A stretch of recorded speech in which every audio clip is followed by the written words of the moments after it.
They were out doing a recon for mountain lions because there have been several reports of sightings in the last couple of days. One of our jobs is to scout out the areas where these animals are seen to ensure that if they are in the area, we can warn people and close off those trails. He was out on his own in a very heavily forested part of the park toward dusk when he heard what sounded like a woman screaming in the distance. Now, as most of you know, when a mountain lion screams, it sounds almost exactly like a woman being brutally murdered.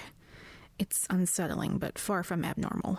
My buddy radioed back and let ops know that he'd heard one, and that he was going to keep going to see if he could figure out where its territory started. He heard the mountain lion scream a couple more times, always from the same spot, and determined the approximate area of the mountain lion's territory. He was about to head back when he heard another scream, this time within only a few yards of him. Of course, he freaks out and starts heading back at a much faster pace, because the last thing he wants is to run into a mountain lion and get mauled to death.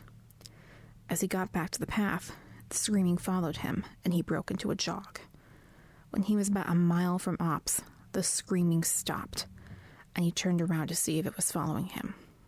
It was almost night by this point, but he saw in the distance, just before the path rounded a corner, he could see what looked like a male figure. He called out to them, warning them that the paths were closed and that he needed to come back to the welcome center.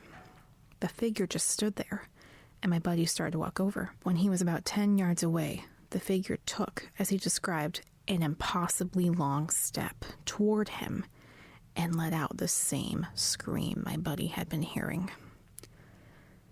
My buddy didn't even say anything. He just turned, sprinted back to ops, never looking behind him. By the time he got back, the screaming had moved back into the woods.